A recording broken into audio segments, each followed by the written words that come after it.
Bueno, pues comenzamos nuestro taller. Buenas tardes a todos. Soy Virginia Moros, soy responsable de marketing de pacientes en Vitaler y os doy la bienvenida a nuestros talleres Paciente Vital.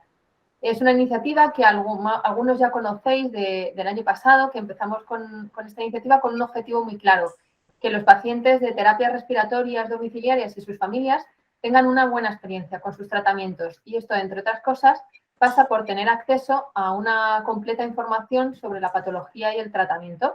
Por eso, con el nombre de Talleres Paciente Vital, hemos creado el medio para poder compartir información fidedigna impartida por nuestros profesionales y llegando a un amplio espectro de pacientes gracias a que son talleres online. Esta tarde tenemos pacientes de Alicante, de Cáceres, de Andalucía, de Sevilla.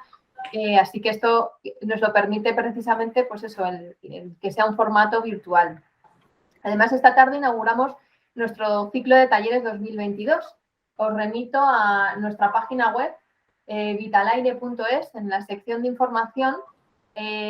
Podréis encontrar ahí en el apartado de talleres paciente vital la programación de los talleres que tenemos para este año y además podréis localizar todos los talleres que hicimos el año pasado con sus grabaciones para que podáis volver a verlos y cuando terminemos este taller y lo editemos también para la semana que viene tendréis disponible este taller para poder verlo. Aprovechando que hago referencia a nuestra página web, os quiero presentar a todos en primicia una sección específica que hemos incorporado. Se llama Espacio ELA y la hemos creado con la idea de que tanto los pacientes con ELA como los pacientes y cuidadores podáis encontrar información fiable y una red de apoyo necesaria que os acompañe durante el transcurso de las distintas etapas de la enfermedad. Hemos contado para su desarrollo con el doctor José Luis Díaz Cordobés, nuestro psicólogo experto en el tratamiento de pacientes con ELA, que ha coordinado todos los contenidos que aparecen. Os animo a visitarla porque estoy segura de que os va a resultar de gran utilidad. Vamos a comenzar ya con el taller. Antes os quiero compartir unas normas básicas. Como sabéis, el taller va a ser grabado. Todos los participantes podréis acceder a la misma en unos días a través de la página web de Vitalaire y ante cualquier incidencia que no localicéis el taller, no lo encontráis, siempre nos podéis escribir a la dirección de correo que aparece ahí y desde la que os hemos enviado el formulario de inscripción y el link de acceso a @atencionpaciente@esliquide.com. Ahí estamos a vuestra disposición para cualquier duda que os surja. Durante el taller sí que os pido que estemos con la cámara, si no queréis aparecer en la grabación, y sobre todo con el micrófono apagado, para evitar que con nuestro sonido pues distorsionemos las explicaciones de nuestros ponentes. Pero en cualquier momento sentiros libres de preguntar cualquier duda que os surja, ya sea a través del chat o bien levantando la mano, que es el icono que os aparece en la pantalla abajo, y activando el micrófono, ¿de acuerdo? Sin más, quiero comenzar ya con nuestros ponentes. El doctor Santos Ferrer, él es neumólogo de la Unidad de Cuidados Respiratorios Intermedios del Hospital Clínico Universitario de Valencia. Nos dará la visión desde la parte médica de la importancia de estos cuidados. Y por otro lado, Carlos Gómez Chinesta, él es fisioterapeuta, es responsable asistencial referente de Vitalaire en la zona de Valencia. Tiene 20 años de experiencia en las terapias respiratorias y en fisioterapia respiratoria y él nos explicará de qué manera nos coordinamos desde Vitalaire con la parte médica para la instauración de estas terapias y ayudar en el tratamiento a los pacientes y sus familias. Así que, sin más, doy paso a nuestros ponentes y os doy las gracias por estar esta tarde con nosotros. Adelante, Santos. Pues nada, gracias Virginia por la presentación, gracias también a Vitalaire evidentemente por haberme permitido participar en este tipo de talleres que son tan fundamentales, sobre todo para el paciente con ELA en general. Cualquier paciente se podría beneficiar de este tipo de talleres, pero más especialmente hablando de la ELA, pues bueno, es importante la difusión y que se conozca un poquito más de esta enfermedad. Nada, como ha dicho como ha dicho Virginia, yo trabajo aquí en el clínico, hice la residencia aquí, llevo ya 4 años trabajando en la unidad de cuidados respiratorios, en la unidad de ELAs. Por suerte, nosotros desde hace 20-25 años llevamos en marcha este tipo de unidades, sobre todo gracias a Emilio Cervera, que es el que empezó todo esto. Y nada, pues recogemos el testigo con Jesús Sancho y yo un poquito más ahora que por así decirlo, acabo de empezar aquí. Básicamente, lo que también quiero decir, aquí hay, lo que me ha dicho Virginia y Carlos, es que hay gente, pues eso, hay pacientes, hay compañeros de Vitalaire, hay también algún médico, fisioterapeuta, mucho tipo de gente está pensada para pacientes, ¿de acuerdo? La idea es ir un poquito de lo más básico a un poquito lo más complejo, pero sobre todo que veáis por qué creemos, porque aquí defendemos en el clínico que el neumólogo debe ser alguien importante y que debe ser alguien que guíe durante la evolución de toda la enfermedad pues al paciente con ELA. Eso fundamentalmente. Si puedes pasar la siguiente, Virginia, por favor. Como primero la parte un poquito más teórica, más pesada, pero vamos, todos los que estéis metidos en el mundo de ELA, ya sea de manera laboral, ya sea porque tenéis un familiar, porque sois pacientes, pues bueno, sabéis que los problemas respiratorios son la principal causa de morbimortalidad. Es decir, durante la evolución de la enfermedad, pues una gran cantidad de gente, casi el 80% de los pacientes, pues van a necesitar la atención especializada porque aparece una insuficiencia respiratoria. ¿Eso qué es?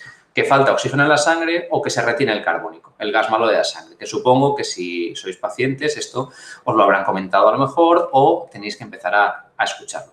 Y sobre todo que, por desgracia, durante la evolución de la enfermedad de la ELA es normal o es habitual que nosotros, los neumólogos, os recibamos en los hospitales y que acabéis ingresando por una insuficiencia respiratoria, ya sea por el hecho de tener una infección respiratoria, que por la enfermedad de base pues hace que uno esté más flojito y se necesita poner oxígeno, o bien por la propia evolución de la enfermedad y haya que poner algún otro tipo de aparato, algún otro tipo de respirador. Para continuar, Sí, Virginia, eso. Vale. Una de las cosas que más nos preocupa o más creo que tenemos que hacer hincapié, tanto neumólogos como en general la sociedad, es dar más visibilidad a esta enfermedad, porque hay cosas, por ejemplo, yo tengo el azúcar alto, pues me lo detectan en una semana. Enseguida me ponen la metformina o me ponen los antidiabéticos y ya tengo una enfermedad, pero le doy solución. ¿Qué pasa con la ELA? La ELA, por otra parte, es una enfermedad que tiene un inicio que es muy heterogéneo, es decir, a cada uno le inicia de una manera. Y para llegar al diagnóstico, además, es un poquito complicado. Con lo cual, desde que aparece el primer síntoma hasta que un neurólogo habitualmente nos da un diagnóstico de ELA, pues puede llegar a pasar incluso un año y medio. Seguro que si os preguntamos a los familiares, a los pacientes que estéis aquí en esta reunión, pues bueno, seguro que habrá gente que a lo mejor ha sido diagnosticada a los 2 meses, pero habrá gente que habrá pasado un año y pico. Y esto es porque muchas veces no se tiene como esa primera sospecha. Habitualmente las enfermedades con las que se suele confundir, pues vienen a ser, si pasa a la siguiente, por favor, Virginia, pues bueno, alteraciones, pues alguien tiene ciática, alguien puede ser que tenga un ictus, puede ser que una serie de enfermedades con las que se puede confundir todo esto. Por eso es muy importante la atención de centros especializados. ¿De acuerdo? Que dar más información para que los médicos, sobre todo, pues lleguemos a un diagnóstico antes y todo ese tiempo que estamos sin diagnóstico y que podemos tener algún tipo de terapia que nos haga mejorar nuestra calidad de vida, pues bueno, poder estar disponible a vuestro alcance.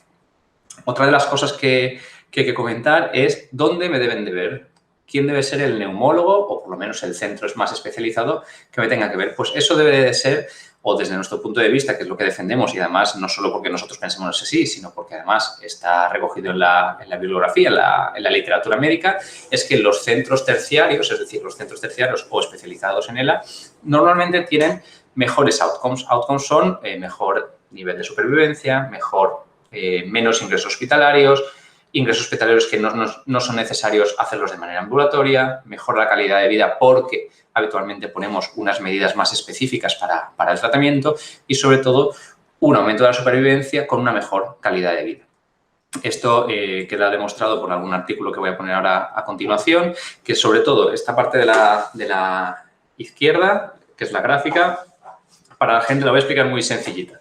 Línea negra, pacientes con ELA que vienen a un centro terciario, que está en un centro especializado, habitualmente guiado por neumólogos o neurólogos con mucho interés, pero también neumólogos sobre todo. Esta línea, cuanto más alta, veis que hay una diferencia entre la línea negra y la línea de puntitos. Esto habla de la supervivencia.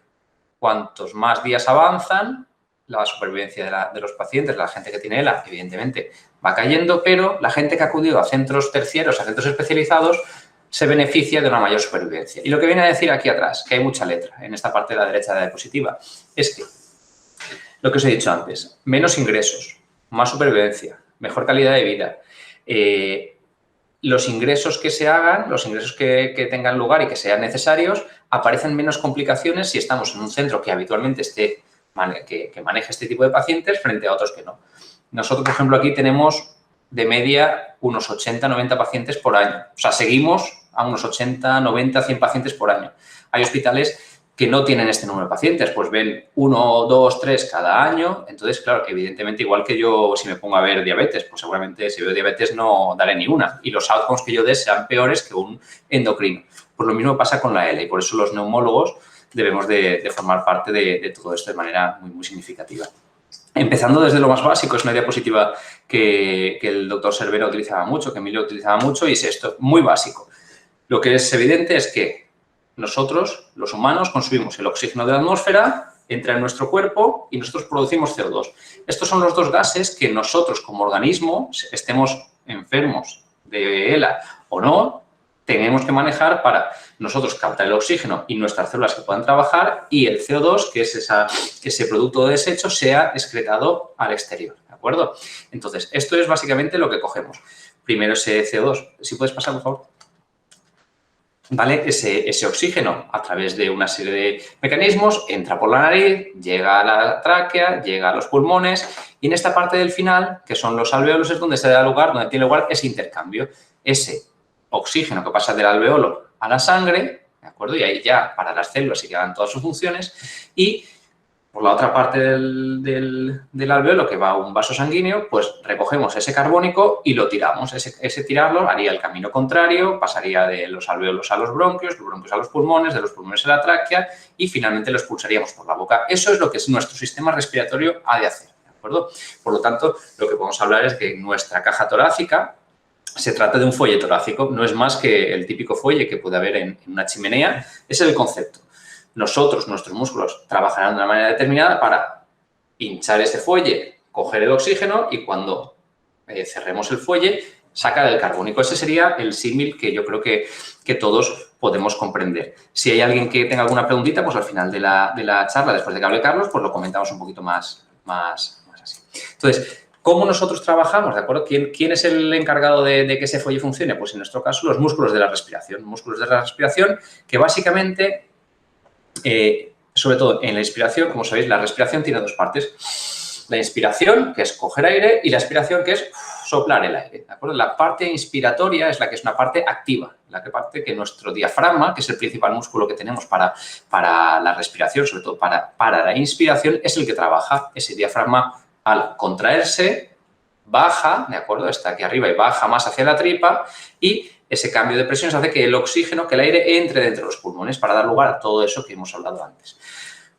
Así que en una diapositiva un poquito más de resumen, pues como veis, el aire entra, el diafragma se contrae, el aire entra, la caja torácica se expande y finalmente la expiración sucede lo contrario. Ese diafragma se relaja, sube y tira ese aire expirado, ese carbónico al exterior. Por lo tanto, aparte de esto, lo que tenemos que tener claro es que, muy bien, tenemos por una parte que hemos entendido cómo funciona el cuerpo. Meto oxígeno y saco carbónico. Después, existen unos músculos que cuando se contraen hacen que ese aire entre dentro, el oxígeno entra y se cambia por el carbónico. Y después, ¿qué nos falta? Que tengamos un sistema nervioso central que sea capaz de dar esa orden de respirar, una médula que sea capaz de conducir esa información hasta los músculos, hasta el diafragma en este caso. Entonces, eso por una parte. Además, la presión que hacen nuestros músculos equivale a la cantidad de aire que metemos, ¿de acuerdo? Otra cosa muy importante del sistema respiratorio es la tos, ¿de acuerdo? Aparte de poder coger y tirar aire, tenemos que ser capaces de toser. ¿Esto cómo lo hacemos?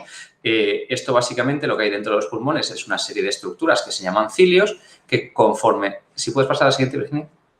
Conforme se van moviendo, ¿de acuerdo? Los cilios son como unos látigos que están encima de las células. Conforme se van moviendo, hacen que el moco se vaya desplazando sobre esa superficie del epitelio respiratorio y finalmente, cuando nosotros tosemos, emitimos y sacamos esas secreciones. Por lo tanto, sí, la siguiente, por favor. Por lo tanto, una vez, si tenemos mocos dentro del organismo, dentro de los bronquios, lo que hace es el hecho de que exista ese moco sobre los bronquios, sobre las células del aparato respiratorio, hace que eso estimule una serie de fibras neurológicas llegan al cerebro, se manifiesta el acto de toser, que se compone de 3 partes. Primero, y esto es importante reconocerlo, una fase en la que inspiramos al máximo, el diafragma se contrae y baja, por lo tanto ya vemos la importancia de este músculo también para toser.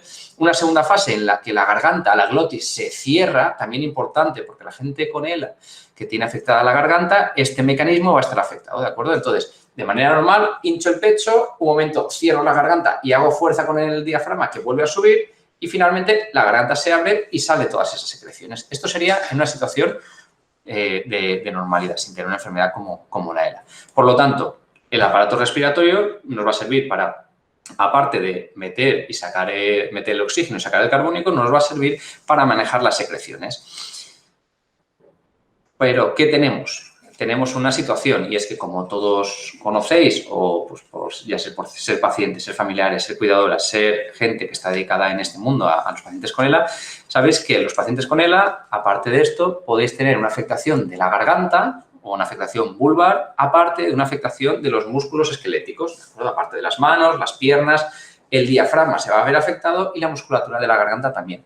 Es importante lo que pongo ahí, que esto sí que me gusta recordarlo, creo que es importante cada vez que lo decimos, es que una persona que tiene ELA, su pulmón habitualmente está sano. El pulmón como tal, a no ser que haya sido un fumador y tenga una EPOC, o a no ser que en ese momento tenga una neumonía, el pulmón está sano, con lo cual el oxígeno en los pacientes con ELA puede ser muy peligroso y ha de estar prescrito por un facultativo, ¿de acuerdo? Porque si yo le doy oxígeno a ese paciente con ELA cuando no lo necesita, puedo hacer que su centro respiratorio empiece a trabajar peor y ahí ya tendríamos un problema mucho mayor, ¿de acuerdo?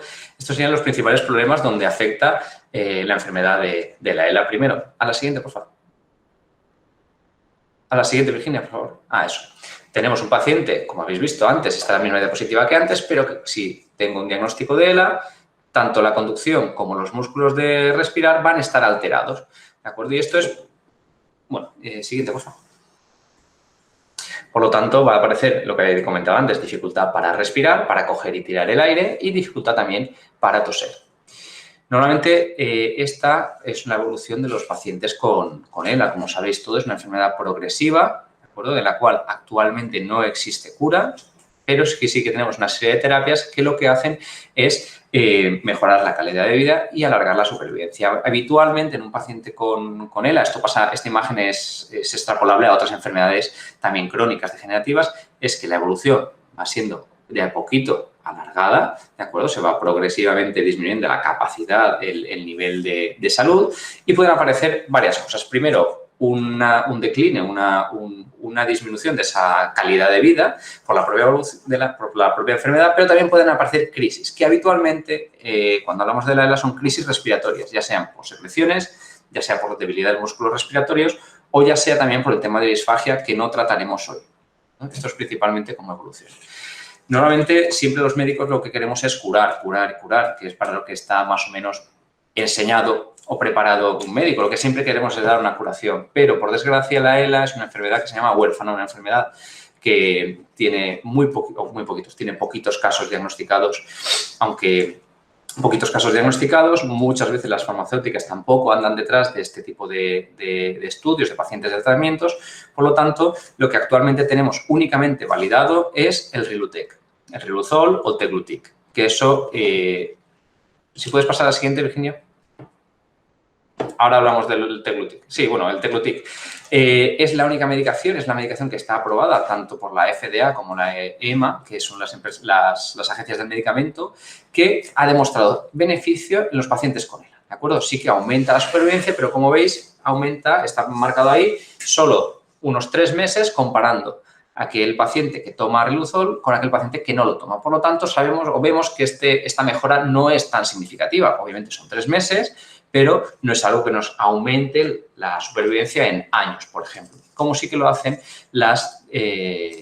aquí en esta gráfica, volvemos a tener una imagen muy similar a la que os había presentado anteriormente, ¿de acuerdo? Aquí lo que pasa es, lo que mira son 2 tipos de pacientes. Pacientes que han llevado ayudas a los músculos respiratorios, en este caso un respirador, ¿de acuerdo? Y pacientes que no lo han llevado.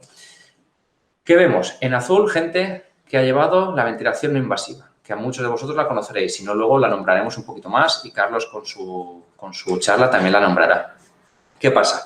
Gente que la ha llevado, la supervivencia es mayor que aquella gente que no la ha llevado, que es la gente en rojo. Y también la calidad de vida, porque es muy importante eso también.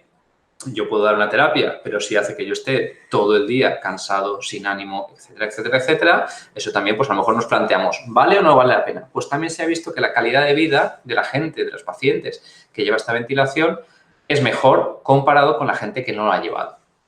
Pues y aquí es donde aparecen, si puedes pasar por favor, y aquí es donde aparece, y por eso nos consideramos los neumólogos alguien importante en este tratamiento, es la prescripción de las ayudas a los músculos respiratorios.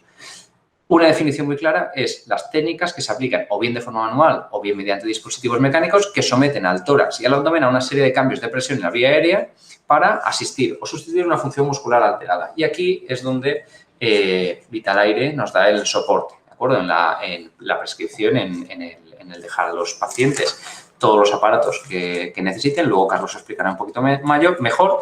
Y, por ejemplo, aquí a la izquierda tenemos un Vivo 55, que es un respirador que nosotros utilizamos mucho aquí en el clínico, y un Cofassist. Un Cofassist son las ayudas, el tosedor, las ayudas mecánicas para la tos. La siguiente diapositiva es muy importante, o yo creo que es una de las más importantes, porque también queremos explicar un poco lo que hacemos aquí nosotros, porque nosotros somos guía o nos consideramos guía en todo este proceso. Habitualmente, estas son las recomendaciones que existen para ver a un paciente con ELA, ¿de acuerdo? Esto es lo que deberían de ofertaros en todos los centros en la medida de lo posible, ¿de acuerdo? Aunque es evidente que hay centros que lo van a poder hacer de una manera mejor o peor, pero esto es lo que deberían ofertaros. Siempre aquí en Valencia tenemos una guía, una serie de recomendaciones, que siempre hay un centro mayor al que os pueden seguir remitiendo, ¿de acuerdo? Si ellos tienen cierto problema en alguna parte, siempre pueden acabar remitiéndose a otro centro más especializado. En este caso, por ejemplo, aquí en Valencia somos nosotros y nosotros recibiríamos gente de todos lados. Entonces, en azul es la línea de evolución de la enfermedad, ¿de acuerdo? Llega el diagnóstico y va evolucionando, va evolucionando, va evolucionando. No sé si... vale, perfecto. Y tenemos durante todo ese proceso de la evolución de la enfermedad, nosotros, lo que está recogido en las guías es que el neumólogo os debe de ver cada 3 meses, ¿de acuerdo? El neumólogo en su consulta especializada en teoría os debería de ver cada 3 meses y hacer una serie de pruebas. Las pruebas, como veis, la estrellita está arriba, pero también la estrellita está abajo. Una valoración clínica, es decir, que alguien especializado os haga una serie de preguntas. ¿Me duermo durante el día? ¿No me duermo? ¿Descanso bien por la noche? ¿Toso mejor? ¿Toso peor? ¿He perdido peso?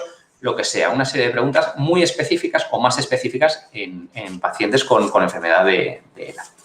Nos tienen que pasar una serie de test para que nosotros y vosotros sepáis también en qué punto de la enfermedad estáis. Esas puntuaciones son muy importantes porque también ayudan a tomar decisiones.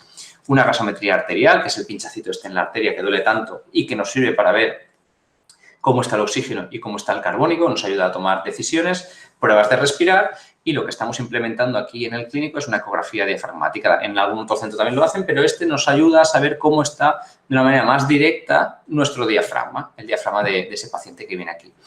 Como sabéis, durante la evolución de la enfermedad los músculos se hacen más débiles y aparece la necesidad de empezar un ventilador al principio por la noche, después noche y quizá durante el día, y luego llega un momento en el que hay un momento de clave que es el momento de ofertar la ventilación por traqueostomía, ¿de acuerdo? En todo este proceso es súper importante y nosotros tenemos la suerte de contar con José Luis Díaz, que es el compañero que Virginia ha hablado al principio de la presentación, trabaja con nosotros desde hace, pues yo creo que ya serán 15 años más o menos, antes de que yo llegase, él ya estaba por aquí, y es un psicólogo que está encargado o que ayuda mucho, nos ayuda muchísimo, sobre todo a la hora de dar información y en el proceso de toma de decisiones, porque en la ELA, nos guste o no, o os guste o no, es un proceso que la toma de decisiones es muy importante, porque hay decisiones que son de vida o muerte, ¿de acuerdo? Con lo cual, eso es una cosa súper importante que vuestro centro intenten en la medida de lo posible ayudaros en este aspecto también. Y esa toma de decisiones esa información va a estar presente durante toda la evolución. Aparecen otras situaciones como el asistente de la tos, que está por aquí abajo en rosita, ¿de acuerdo? En algún momento puede aparecer la necesidad de poner un tosedor, ¿de acuerdo? Que el ajuste lo haríamos nosotros aquí, ajustado a la garganta con unos ordenadores que lo hacemos. Y luego, si también aparece disfagia, aunque no es el tema de esta charla, pues sería la modificación de texturas y finalmente la realización, si el paciente quiere, de una PEG.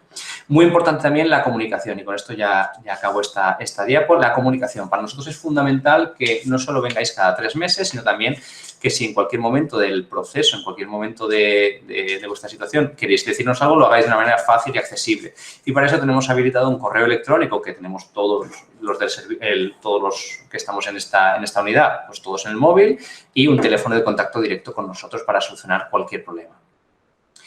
¿Cómo lo hacemos nosotros? Evidentemente hay una serie de recomendaciones que SEPA, que es la Sociedad de Neumología Española, recomienda, y nosotros tenemos una habitación como esta. Esta es una de las habitaciones que tenemos aquí en el clínico. Tenemos nuestro respirador ahí a la izquierda, nuestro tosedor a la derecha, un sistema de monitorización que al paciente os ponemos unos cables por las noches, sobre todo para ver cómo estáis, y aquí es donde haríamos todo, ¿de acuerdo? Nuestro estudio, vendríais aquí a dormir, veríamos que sí o no necesitáis ese ventilador, y a la mañana siguiente pues empezaríamos a hacer una serie de pruebas, la ecografía, las gasometrías, la capnografía, y todo esto, evidentemente, guiado por un neumólogo, que somos los que sabemos hacer estas cosas, y también, pues, una parte más técnica, que es, pues, una vez si ya llevas el ventilador, pues, analizar las gráficas, ver qué es lo que está sucediendo en esa garganta, ¿de acuerdo? El paso de ventilación diaria, de nocturna a diaria aparece por una serie de cosas. Y esto de aquí es unos tips o unas cómo o cuándo se debería iniciar la ventilación invasiva y cuándo las ayudas para la tos. Evidentemente, yo aquí no vengo a sustituir a vuestro neumólogo. Sí que creo que todos deberíais de tener un neumólogo, y esto os lo puede explicar un poquito mejor el que os toque, el vuestro, de referencia o de confianza. Aquí, sobre todo, si un paciente con ELA empieza a hablar de ortopnea o mal descanso nocturno, ortopnea es que empiezan a necesitar ponerle almohadas para dormir o dormir más inclinado. Dormir con almohadas, que eso haya cambiado, descansar mal y tener sueño durante el día, esto es algo, síntomas por los que un paciente debería de hablar con su neumólogo para decírselo, porque esto es muy importante. Aquí nos está diciendo que el diafragma empieza a respirar un poquito peor, a trabajar un poquito peor, y que puede empezar a aparecer o pueden aparecer problemas durante la noche. La parte objetiva, vuestros neumólogos os lo dirán, pero habitualmente es una gasometría con el carbónico por encima de 45. ¿Y cuándo hacen lo mismo pero con la tos? Habitualmente, cuando un paciente, el hecho de que esa persona note que su tos puede no ser efectiva, eso ya es criterio para avisar al neumólogo y decirle, oye, me he visto hace un mes, estaba perfecto, tosía, pero me he constipado estos días y noto que no soy capaz de toser igual. Eso sería también para que los neumólogos vuestros os viesen y valorasen si necesitáis algún tipo de ayuda. Pero sobre todo, comentar, es importante la comunicación con vuestro centro de referencia, ¿de acuerdo?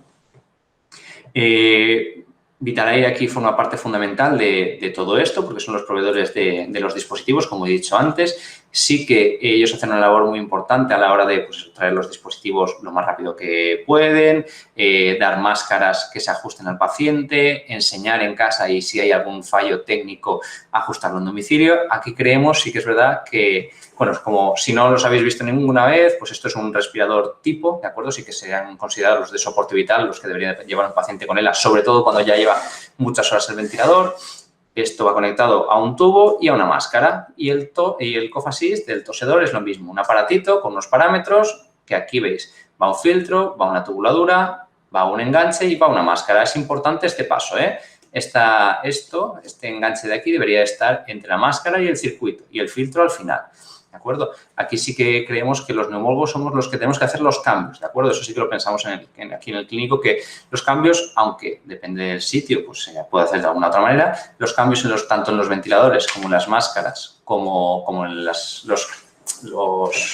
parámetros del Cough Assist, deben de estar consultados con el médico, ¿de acuerdo? Aquí eso... Carlos, en este caso, lo hace genial siempre y nos comenta cualquier cosa que esto, ¿vale? Volviendo a un punto muy importante, y es cuando ya hablamos de la ventilación por traqueostomía. La ventilación por traqueostomía, el hecho de hacerse la traqueotomía, es una opción terapéutica más, y en la que se ha visto que en muchos otros países, incluso dentro de un mismo país, dependiendo de la comunidad autónoma o dependiendo del médico que me esté atendiendo, me van a ofertar esa realización de la traqueostomía. Yo creo que aquí es algo que no nos ocultamos, no nos escondemos. Nosotros la proponemos totalmente de una manera abierta. Entendemos que todo esto se ha hecho con un proceso de toma de decisiones y que nosotros debemos de proponer los tratamientos existentes.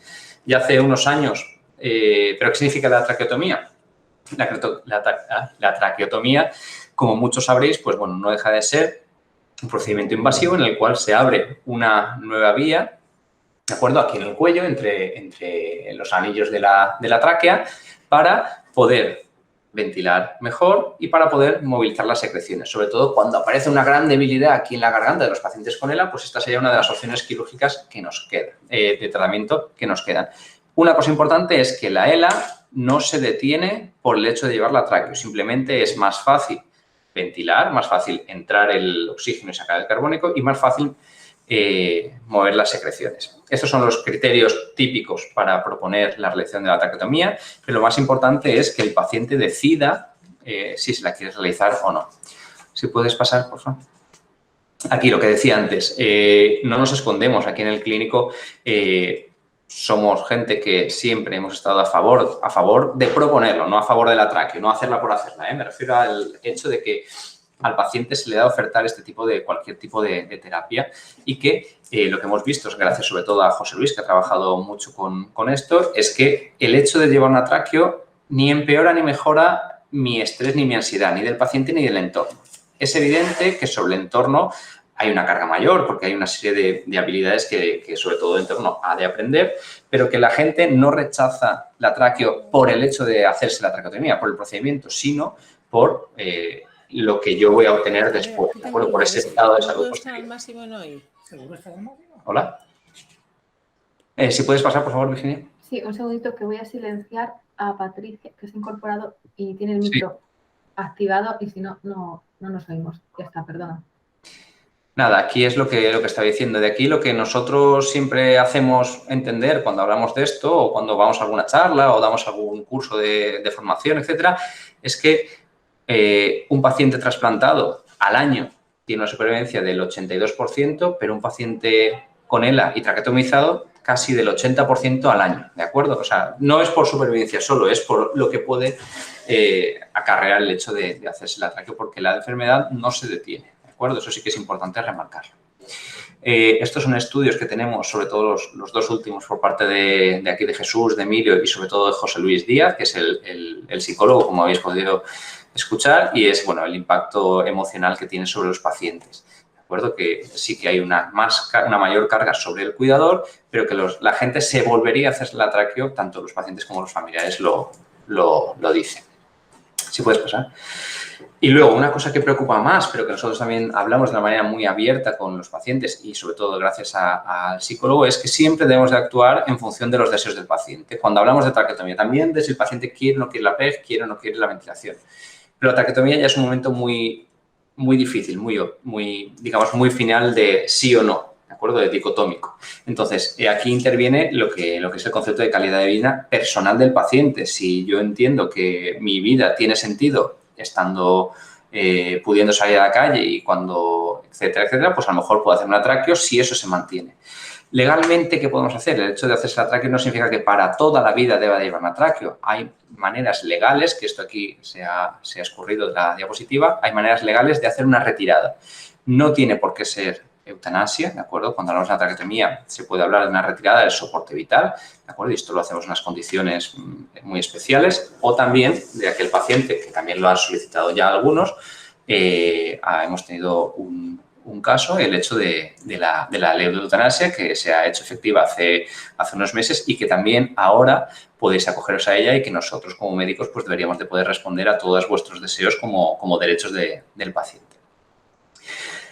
Nada, ya unas cosas para llevaros a casa, que simplemente que una vez llegado el diagnóstico de ELA, la principal morbimortalidad es la respiratoria. Por lo tanto, mi opinión, y creo que la de muchos neumólogos, es que nosotros deberíamos de ser los que guiásemos este seguimiento de las personas, de los pacientes que tienen ELA, sobre todo porque son nuestras terapias las que nosotros conocemos, las que más beneficio han demostrado. ¿De acuerdo? Otra cosa es que además guiemos o modulemos el que venga el neurólogo, venga el endocrino, venga una serie de servicios a dar soporte a este paciente, ¿de acuerdo? Pero que sí que deberíamos de ser nosotros los que guiásemos esto.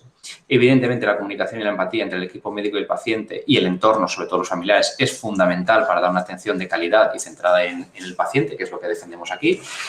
Nuestra obligación es ofertar al paciente todas las posibilidades terapéuticas que tengamos, que existan, y que el paciente, de manera autónoma y ayudado en esa toma de decisiones, pues la que considere correcta, sea la que se haga. y que aunque no existe regulación oficial que garantice qué unidades o qué servicios puedan tratar a pacientes con ELA de manera no invasiva y después de manera invasiva, si así lo consideran, creemos que los criterios que tiene SEPAR para estas unidades pues, son las que deberían de servir como modelo y como unidades de referencia para tratar a estos pacientes. Y nada, muchas gracias y luego ya hablamos en la parte de preguntas.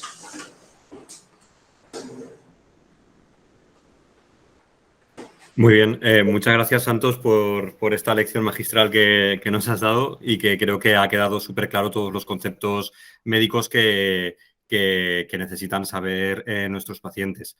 Desde Vitalaire, pues bueno, como comentaba el doctor, tenemos una relación estrecha con los neumólogos, de forma que desde el momento en el que se empieza a necesitar cualquier tipo de terapia respiratoria domiciliaria y que ésta requiera el tener una adaptación desde el medio hospitalario para asegurar la correcta continuidad en el tratamiento domiciliario, aparecemos ya desde ese momento.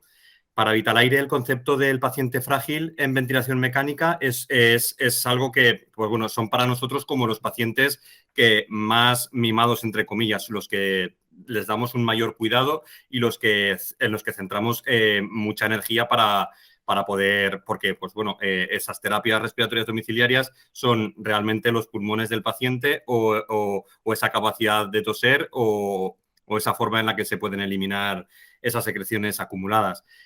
¿Cuáles son los pacientes? Espera, Beatriz, perdona, Virginia. ¿Cuáles son los pacientes que para nosotros son frágiles y que aquí incluimos a todos los pacientes con ELA en el momento en el que ya llevan un ventilador con más de 16 horas al día?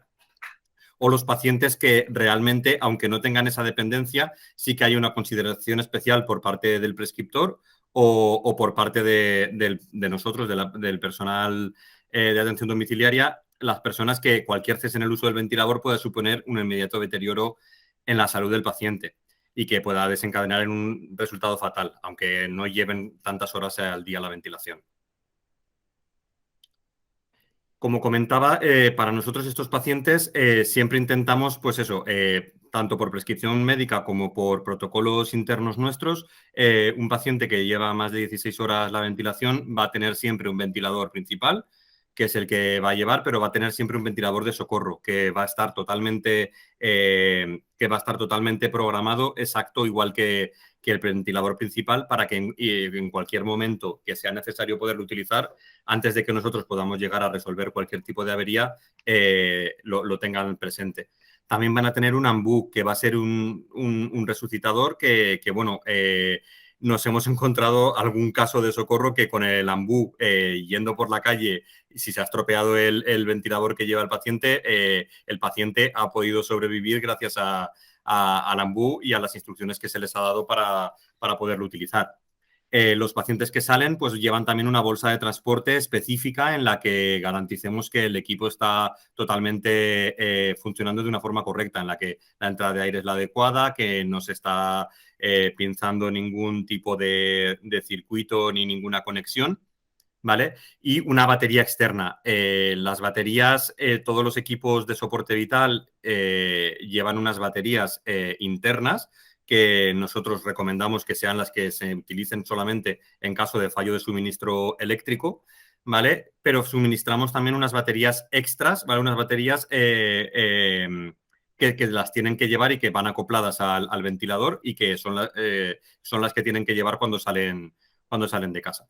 Independientemente de esto, cuando hay un fallo también a nivel de la tos, pues tienen un COFASIS y un aspirador de secreciones.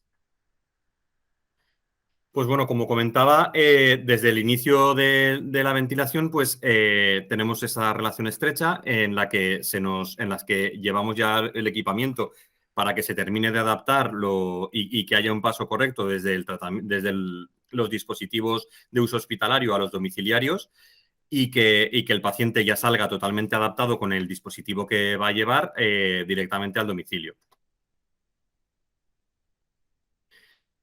Por un lado, en la preparación a la alta hospitalaria, intentamos, en colaboración con los neumólogos, pues intentar identificar las necesidades identificar cuál va a ser el cuidador para poderle dar toda la información necesaria, enseñarles cómo se maneja el equipo, cómo se enciende, cómo se apaga, dónde están los filtros que hay que limpiar periódicamente o los que tienen que vigilar que cambian para podernos avisar, cómo se limpia todo el material, cómo funcionan las alarmas del equipo y todas las normas de seguridad.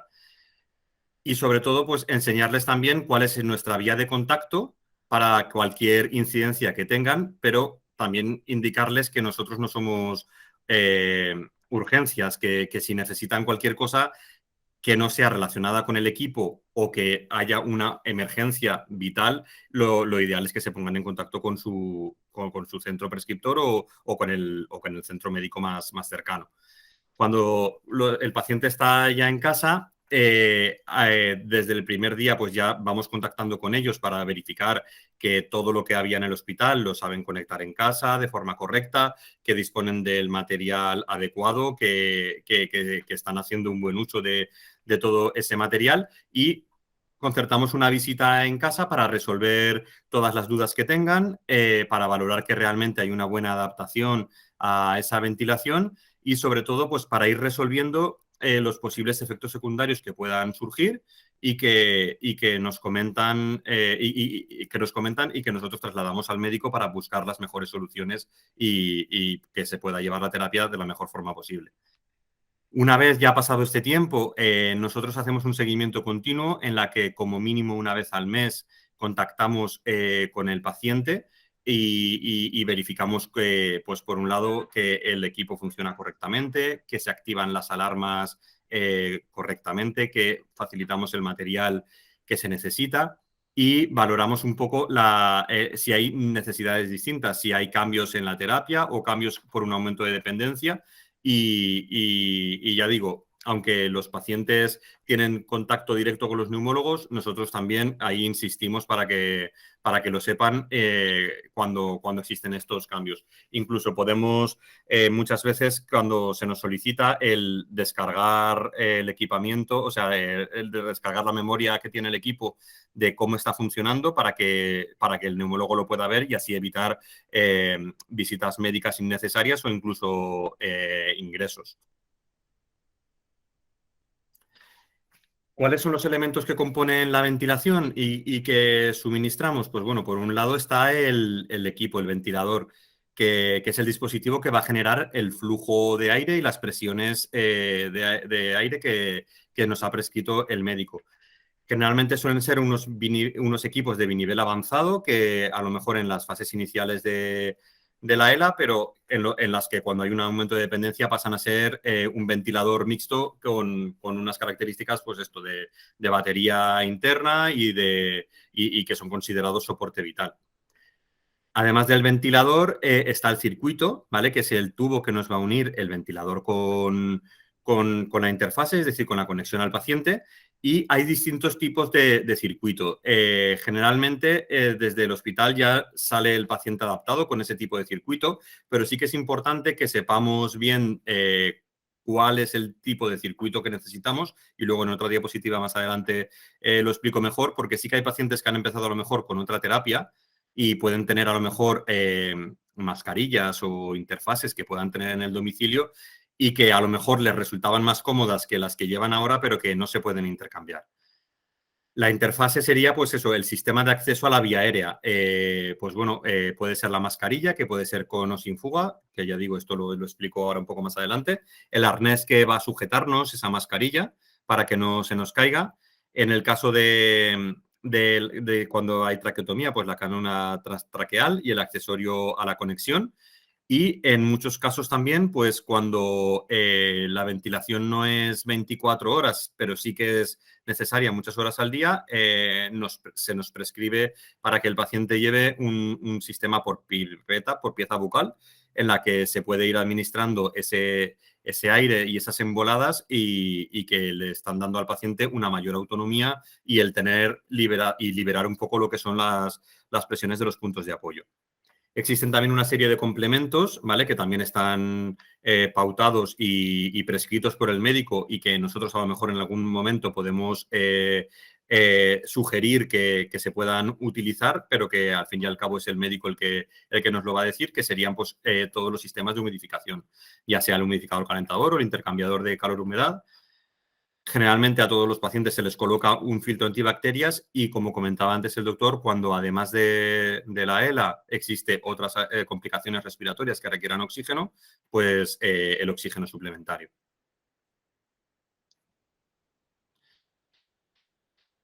Para nosotros es muy importante garantizar el uso seguro de la terapia, pues siempre recomendamos colocar los equipos sobre una superficie estable, dejar libre la zona de entrada de aire, es decir, que los filtros puedan funcionar correctamente. Las máquinas lo que hacen es que cogen el aire ambiente y los filtran por esos filtros, que es muy importante que estén siempre bien limpios y que siempre en todas las revisiones lo recordamos y facilitamos filtros de repuesto. Efectuar, enchufar a una toma de corriente en buen estado y con toma de tierra. Lo ideal es que vayan conectados los equipos directamente a los enchufes, ¿vale? No evitar enchufes múltiples. Y luego encender el ventilador en modo stand-by para que realice el check-in de estado. El otro equipo, el de socorro que llamamos, es decir, tiene que estar totalmente cargado siempre y preparado. No lo podemos tener en un altillo, sino que lo tenemos que tener dispuesto y preparado para que en cualquier momento podamos hacer ese intercambio del respirador. Nosotros en los pacientes que usan el equipo más de 16 horas al día, sí que recomendamos que todos los días cambien el ventilador, porque aunque los equipos estén programados exactamente igual y estén funcionando exactamente igual y todo igual, el paciente, cuando sus pulmones realmente es el ventilador, están si no se hace ese intercambio de los ventiladores, lo notan. Es decir, lo notan y es muy importante que no estén fidelizados, entre comillas, a un ventilador en sí, porque como se nos estropee el que creen que les va mejor, tenemos un serio problema para poderlo reponer. Entonces, siempre lo ideal es que se haga un intercambio. El equipo ya viene programado, nosotros ya os lo dejamos programado y totalmente bloqueado, pero sí que es importante que sepáis que, pues eso, hay pacientes que necesitan perfiles, es decir, y eso sí que os enseñamos nosotros a colocarlo, que a lo mejor en modo día se necesitan unas presiones o unos volúmenes y en modo noche otros, o existe el modo pipeta, como hemos comentado antes, o el modo ojivas para descansar los puntos de apoyo durante el día. Y en ese equipo están totalmente programados, pues bueno, el modo ventilatorio que nos ha indicado el médico, el tipo de circuito que tenemos que colocar y luego vienen totalmente reflejados en la prescripción todos los parámetros, tanto los principales como los de confort, y luego para la seguridad, pues las alarmas, ¿no? O sea, cuándo queremos que el equipo pite para saber que está sucediendo algo y poder actuar sobre ello. Este es el montaje del sistema un poco que os comentaba antes, ¿no? Que bueno, está claro que esto no lo tenéis que... No es que lo tengáis que saber vosotros, pero sí que es muy importante lo que os comentaba. A lo mejor un paciente ha empezado con una CPAP o con un binivel muy sencillo cuando empieza la terapia y luego esto a lo mejor ha evolucionado o haya una apnea del sueño asociada y el paciente lleva otro tipo de tratamientos, y es muy importante saber que, pues bueno, el circuito simple, que sería el de en medio, va a funcionar siempre con una máscara con fuga, ¿vale? Es decir, con una máscara que va a tener,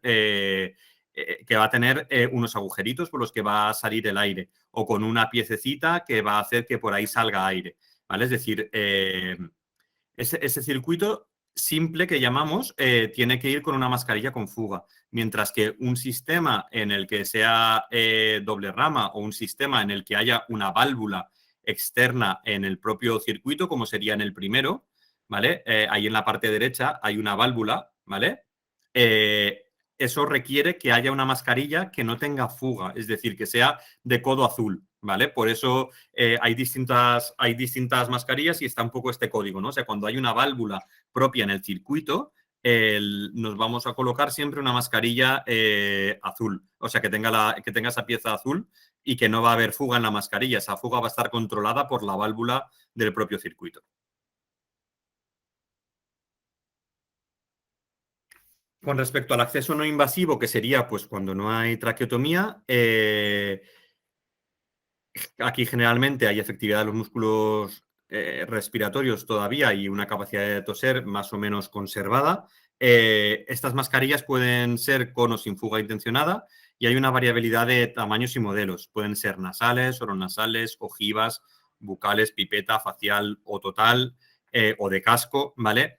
Y bueno, os he puesto esa foto ahí abajo a la derecha que para mí es muy significativa y es que, pues bueno, ya nos puede decir una persona que conozcamos que esta mascarilla es la idónea y que funciona muy bien, ¿vale? Pero todos tenemos una nariz distinta a los otros, una distancia de la nariz a los ojos distinta, una distancia de la nariz a la boca distinta y es muy importante que nos adaptemos a la mascarilla que mejor se acopla a nuestras necesidades y que podemos ir modificando y cambiando, pero ya digo, no existe una mascarilla única e ideal, sino existe la mascarilla ideal para cada paciente. Es muy importante el tema de las fugas. Existen unas fugas que son intencionadas, ¿vale? Que es la fuga que tiene y que debe tener la mascarilla para evitar la reinhalación del CO2, ¿vale? Que puede estar en la mascarilla o puede estar en el circuito. Y luego está la fuga no intencionada, que es la fuga que llamamos mala, ¿vale? Que es la que se genera por el mal sellado de la mascarilla o por una apertura de la boca. Y esta, pues, la marca del ventilador. Es muy importante que distingamos entre estas dos fugas, ¿vale? La mascarilla tiene que acoplarnos, no tiene que hacernos daño, pero sí que tiene que estar ajustada para que alrededor de ella no salga aire. Porque la primera es que nos va a provocar una serie de efectos secundarios importantes y la segunda que va a hacer que no haya una efectividad del tratamiento. Existen luego otro tipo de mascarillas, como hemos comentado, que son las mascarillas o las pipetas bucales, que la ventaja es que nos permiten alternar con la mascarilla nasal y oronasal. Se puede tomar el aire de forma intermitente o cuando el paciente lo necesite y que facilitan el hablar, el comer, el toser y son un poco pues, más estéticas, ¿no? A la hora de poder salir a la calle. Las desventajas que podemos encontrar con este tipo de mascarillas, pues o con este tipo de interfaces, que nos pueden provocar sequedad, ya que estimulan mayor salivación y reflejo nauseoso, que necesitan un control bueno, de la vía aérea superior y que haya una función vulvar, es decir, que la garganta funcione correctamente. Y a la larga sí que es verdad que pueden provocarnos problemas dentales o temporomandibulares, pero sí que es verdad que nos van a ayudar mucho a liberar pues esa presión continua que si no tendríamos que llevar todo el día. Esto de todos modos no es algo que podamos decidir nosotros, sino que, como comentaba antes el doctor Ferrer, tienen que estar totalmente adaptados desde el hospital y el médico tiene que ser quien nos diga si somos o no capaces de poderlo utilizar. Existen otro tipo de máscaras cuando realmente hay muchos problemas de adaptación y muchos problemas de úlceras, ¿vale? Que generalmente se pueden alternar también con las otras mascarillas oronasales, que son las mascarillas faciales completas.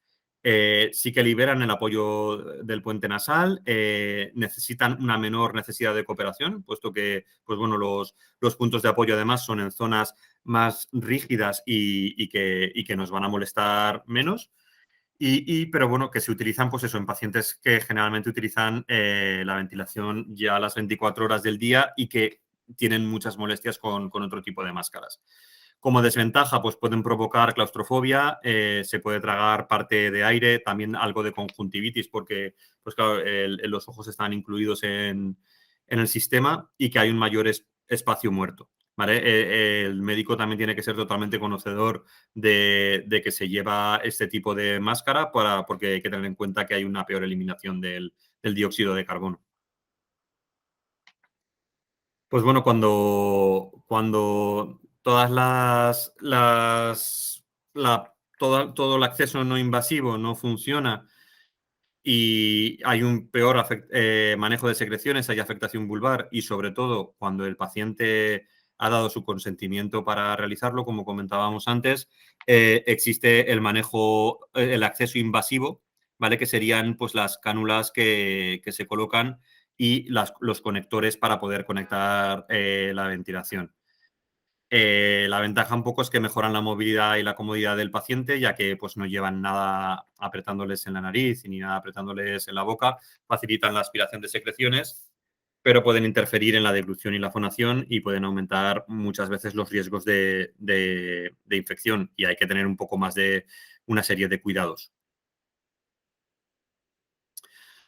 Pues bueno, cuando nosotros intentamos que empiece el paciente con el equipo, intentamos primero pues, que haya un apoyo psicológico en el inicio de la terapia, es decir, detallarles a los pacientes en qué consiste la terapia y qué beneficios esperamos obtener, y tranquilizarles y qué deben hacer para lograr una óptima adaptación, ¿no? O sea, sobre todo, pues eso, ¿no? Que se relajen, que dejen que el aire entre y que salga, ¿vale? Y que la máquina realmente va a ser un descanso de esos músculos respiratorios que están padeciendo porque no están pudiendo funcionar de forma correcta. Aplicamos la terapia encendiendo el botón, y es importante pues supervisar la interacción del paciente con el ventilador, es decir, verificar que el equipo está ciclando bien, es decir, pues que se ven cuando el paciente está cogiendo aire y cuando lo está soltando. Y bueno, es muy importante, y esto lo hacemos, preguntarle al paciente cómo percibe esa ventilación, ¿no? Es decir, que si realmente el equipo está respondiendo a su demanda de cuando quiere coger aire, ¿no? O sea, es decir, hay unos parámetros también que se programan que se llaman sensibilidades, en los que tienen que estar bien adaptados y que el paciente se adapte bien a ellos, y que cuando el paciente quiera coger el respirador sea capaz de suministrarle ese aire, y cuando lo quiera soltar, dejarle que lo pueda soltar, ¿no? Entonces, es muy importante esto, ¿no? Que si preguntar al paciente si realmente podemos coger todo el aire que necesitamos. Y luego, pues es muy importante también la gestión de las alarmas, ¿no? O sea, saber identificar e interpretar las alarmas, tanto sonoras o luminosas, que vayan apareciendo en el equipo, ¿no? Y pues bueno, siempre lo comentamos, y es una cosa que siempre decimos, que ante cualquier alarma, primero que nada hay que supervisar al paciente, verificar que está bien, luego ya lo silenciamos, y la mayoría de veces que hay problemas suele ser porque están habiendo fugas. Entonces, pues bueno, una vez hemos visto que el paciente está bien, comprobar que realmente pues, no existen fugas, y muy probablemente así la mayoría de casos se resuelven de esta forma. Como comentábamos antes, hay veces que se necesita un aporte extra de oxígeno. En los pacientes con ELA, como ha comentado antes tan claramente el doctor Ferrer, el tratamiento de elección no es el oxígeno, sino que es la ventilación mecánica para resolver realmente ese problema que tienen esos músculos respiratorios. Sí que es verdad que hay pacientes que puedan tener, pues eso, una EPOC añadida porque hayan estado fumando mucho, o que hayan sufrido una neumonía, o cualquier otro percance que requiera el que en momentos puntuales se necesite ese oxígeno añadido. ¿Vale? Pues ese oxígeno lo podemos conectar, lo ideal es conectarlo directamente a través del equipo, para que el equipo ya calcule directamente y que saque la dosis el aire contemplando ya ese oxígeno que entra, ¿vale? Aunque también se puede colocar a través de un adaptador que se puede colocar entre el circuito y la mascarilla, o entre el circuito y el equipo. Y bueno, es muy importante que cuando esté el oxígeno conectado a la ventilación, ese oxígeno no puede estar humidificado previamente, porque si no podría estropear el equipo. Y, es decir, lo que tiene que estar humidificado en el caso de ser necesario sería luego la ventilación, no el oxígeno que venga de antes, ¿vale? Y bueno, nosotros siempre a todos los pacientes recomendamos que siempre que se utilice el oxígeno, se utilice una piececita que se llama FireSafe, que lo que nos va a hacer es que si en algún momento, por la razón que sea, se produzca algún incendio, que ese fuego no vaya nunca hacia el paciente, sino que se corte a través de esa pieza. Muchas veces es necesario, además del tratamiento en sí, el humidificar, el que haya un sistema de humidificación. Para ello, pues hay dos clases de humidificación. Una sería el humidificador calentador, ¿vale? Que es un vaso que va añadido, y es un sistema que, pues con otro circuito va conectado entre el circuito y ese vaso, y luego ya de ese vaso sale el circuito que va luego a la interfase con el paciente. Se tiene que utilizar siempre agua de mineralización débil, ¿vale? Y siempre colocarla por debajo de la marca.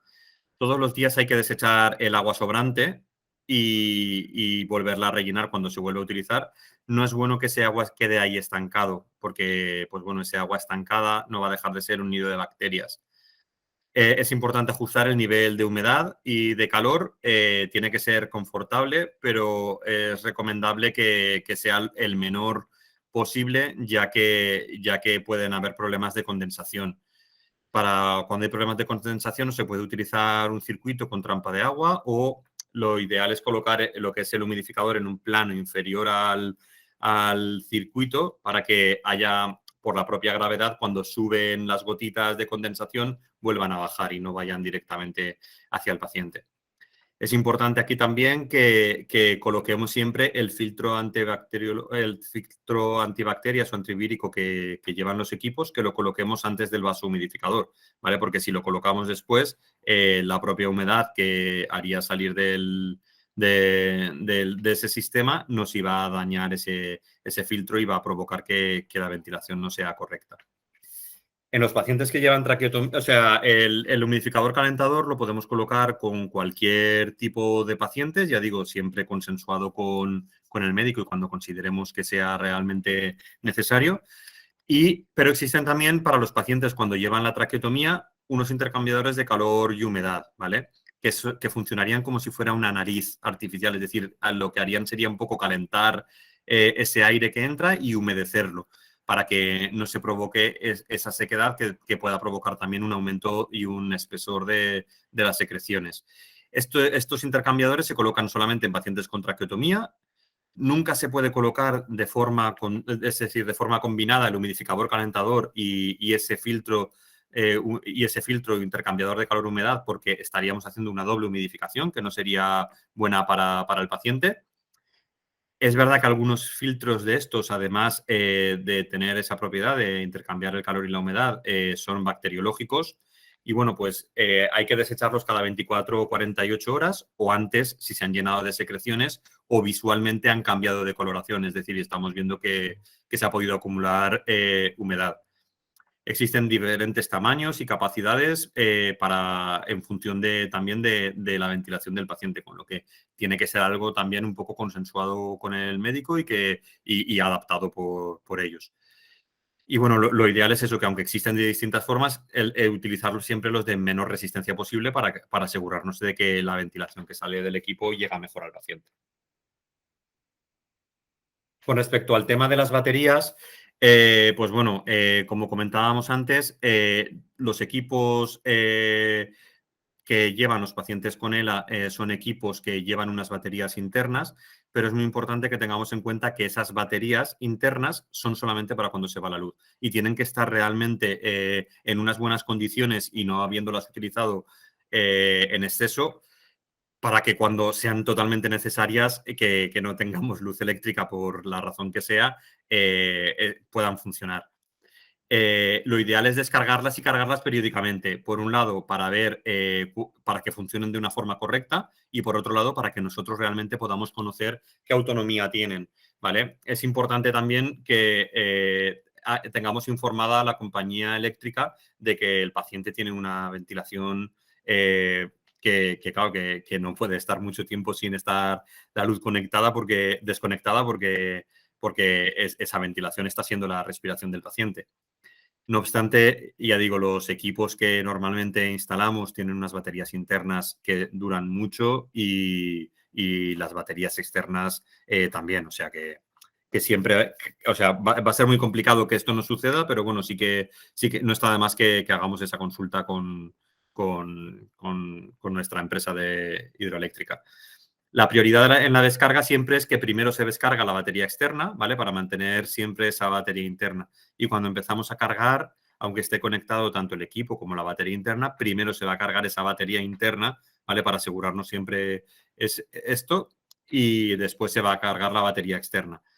Esto es importante que lo sepáis porque a lo mejor habéis puesto a cargar la batería y con el equipo y veis que a lo mejor ha tardado más tiempo de lo habitual en cargarse la batería. Pues es porque primero se está cargando la batería interna. Mientras estamos desplazándonos y durante, ya sea en silla de ruedas o por el medio que sea, tenemos que conectar siempre esa batería externa que hemos conectado.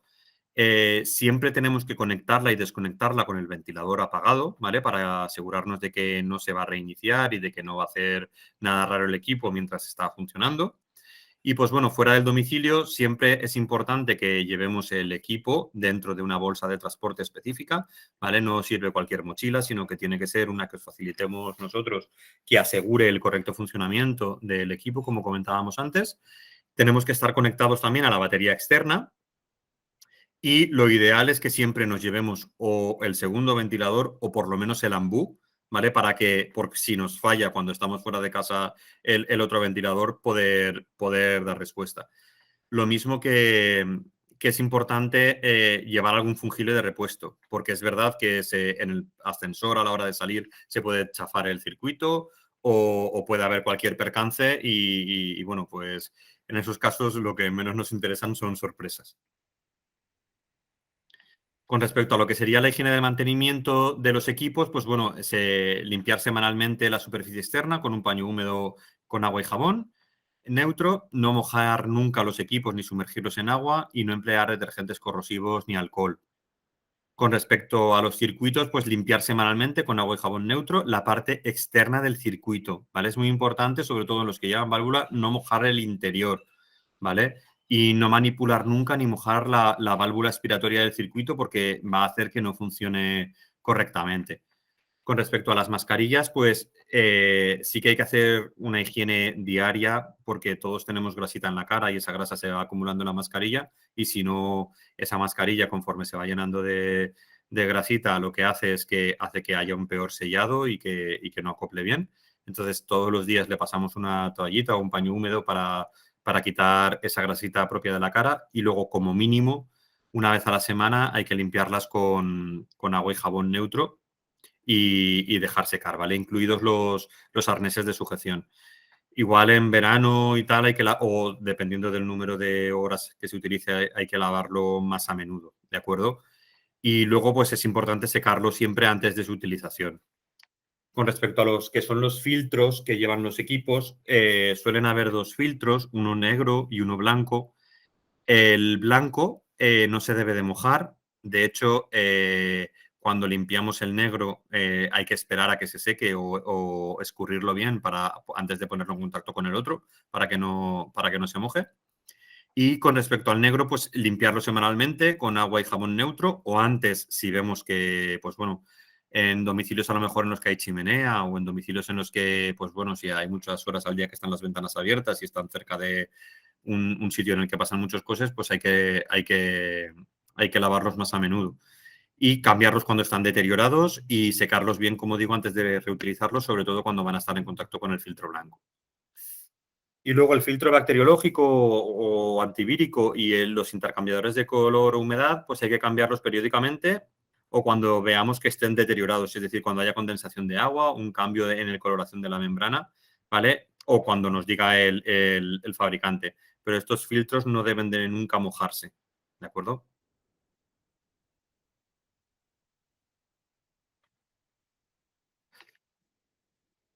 Hemos hablado antes, no, esto lo de las alarmas, ¿vale? Hemos hablado antes un poco de las alarmas, ¿no? Es decir, que la máquina puede ser que pite o que haga destellos de luz, ¿vale? Que nos van a indicar cosas. Esto, por un lado, pues nos va a informar sobre cuando una alarma de estas va a pitar, va a ser algo por la seguridad de la terapia o por la mecánica ventilatoria o por el propio funcionamiento del equipo.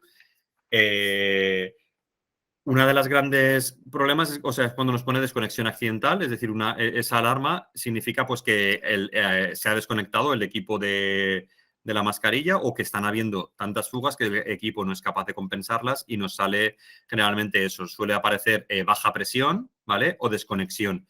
Entonces, cuando nos aparece esto, pues bueno, tenemos que verificar que el circuito está bien conectado a la mascarilla y al equipo, que no existen demasiadas fugas, que el circuito no se ha rajado por ningún punto y que no se está escapando por ahí el aire, ¿de acuerdo? Existe otra alarma que suele salir a veces también, que es la de alta presión, y esto normalmente nos tiene que hacer pensar que, pues bueno, o que se ha obstruido los filtros o la propia válvula del equipo, o que pueda haber un tapón mucoso y que sea un momento en el que hay que hacer ese manejo de secreciones. Existen luego también alarmas que ya vienen programadas también desde el hospital, que pues cuando no se alcanza una determinada presión o cuando se sobrepasa o cuando se sobrepasa o no se llega a determinados volúmenes o cuando la frecuencia respiratoria del paciente se ha elevado en exceso o está muy baja. Y bueno, los equipos también pues nos pitan a veces porque, pues bueno, porque puede haber una avería del propio equipo, ¿vale? O del circuito. Generalmente esto van en unas señales luminosas y además queda reflejado y escrito.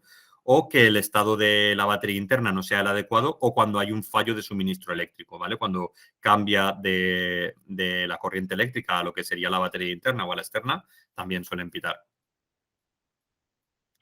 Bueno, con respecto al manejo de efectos secundarios que pueden aparecer los primeros días, pues existen los que puedan ser por el flujo de aire, como puede ser la congestión nasal o la sequedad de nariz y boca, o que haya un sangrado o una distensión gástrica, que esto generalmente se puede solucionar pues haciendo unos lavados nasales con suero fisiológico o algo que nos ayude a humedecer ese sistema respiratorio. Cuando esto no funciona, pues consensuado con el médico instalar un humidificador calentador.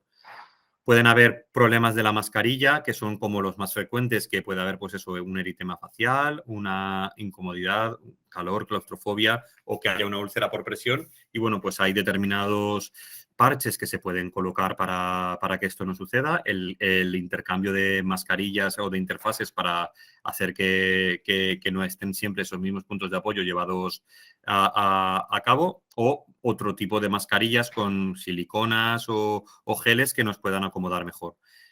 Y bueno, con respecto a las fugas que puedan haber sequedad bucal, conjuntivitis o asincronía, pues bueno, existe pues una buena adaptación de una correcta mascarilla o ir a otro tipo de mascarillas que no nos provoquen este tipo de fugas.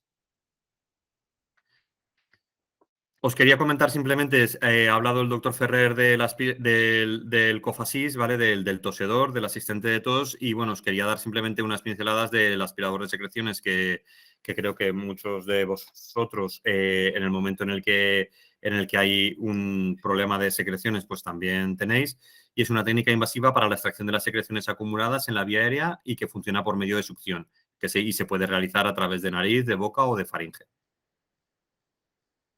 Y bueno, ¿cuándo serían los signos o los síntomas visibles para poder aspirar? Pues en un paciente sin que esté conectado a la ventilación mecánica, pues cuando hay un aumento de la frecuencia respiratoria, es decir, que está como más, que notamos que está respirando muchas veces de lo normal, o que le ha bajado demasiado la tensión, hay intranquilidad o ansiedad, cuando tiene secreciones visibles, o cuando se oyen como ruidos respiratorios como muy cercanos a la garganta, o cuando intentan toser y no se puede, o cuando de repente tienen una sensación de ahogo importante. En los pacientes que mientras están conectados a la ventilación mecánica podemos saber que se necesita aspirar pues cuando hay una tos excesiva durante la fase inspiratoria del respirador, es decir, cuando el paciente está cogiendo aire, que en esos momentos se provoque una tos, o cuando hay un aumento de la presión pico, es decir, que estemos viendo que en la barra que señala, en la que aparece en el propio equipo, el aire que va entrando, ¿vale? Cuando suele haber aumentos importantes.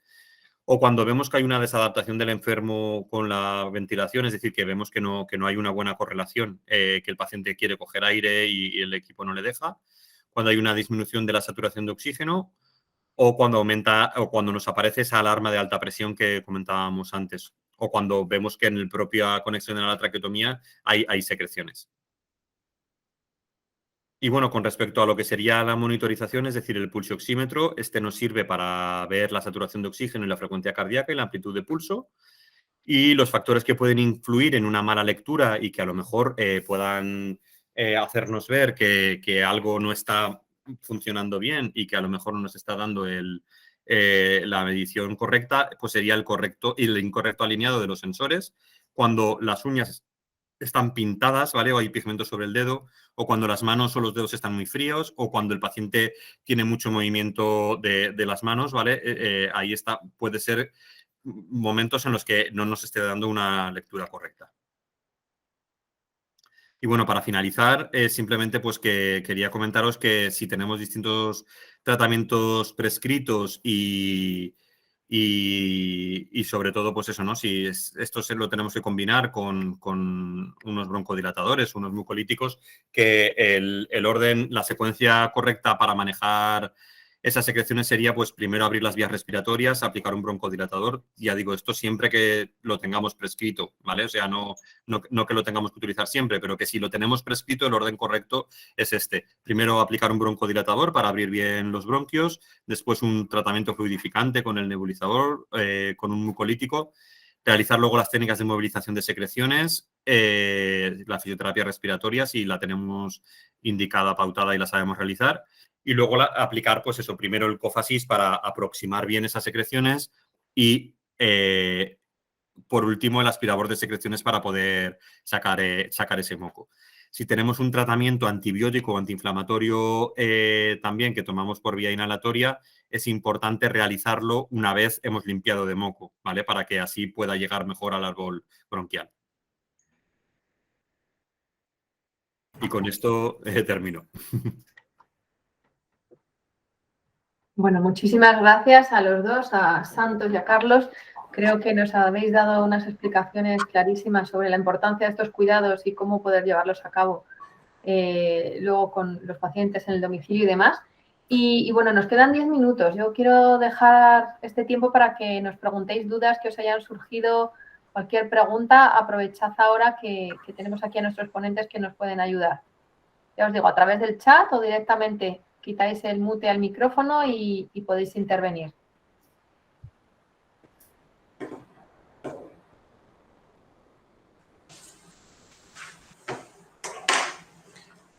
Mientras os animáis, yo aprovecho para contaros que a los pacientes y familiares que os habéis inscrito, al terminar el taller os haré llegar a vuestro correo electrónico un cuestionario de valoración para que nos digáis qué os ha parecido y para que nos transmitáis vuestros intereses de cara a futuros talleres, cosas que os parece interesante que deberíamos tratar para poder adaptarnos a lo que necesitéis y poder desarrollar esos talleres a medida. Y bueno, pues recordaros lo que os comentaba al principio, en nuestra página web, en vitalaire.es, tenemos ahora una sección específica que es Espacio ELA, donde podréis encontrar información científica sobre el tratamiento de la ELA, talleres que hemos hecho nosotros, todo supervisado por nuestro experto Vitalaire en ELA, que es el psicólogo, el doctor José Luis Díaz Cordobés. Así que, bueno, tenéis un nuevo material de apoyo para poder ayudaros a conocer un poco más sobre la enfermedad y el tratamiento. ¿Nos han surgido dudas?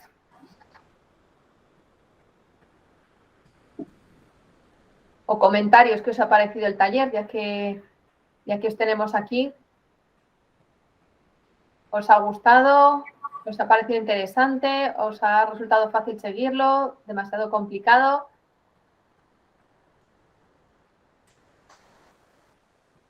¿Alguien que quiera comentar algo? Nada, yo gracias por la invitación. Espero que sobre todo a los pacientes o a los familiares quizá os haya podido ayudar un poquito o que sepáis que nosotros desde el clínico estamos aquí para cualquier duda o cualquier situación que queráis comentar. Si hay alguna duda o si ahora no queréis hacerla o si no os atrevéis o si os da vergüenza o lo que sea, Virginia o Carlos os pueden facilitar el contacto mío de aquí del hospital para cualquier situación que queráis comentar. A veces es un poquito difícil comentarlo aquí en público, todas estas cosas, sobre todo las más médicas quizá.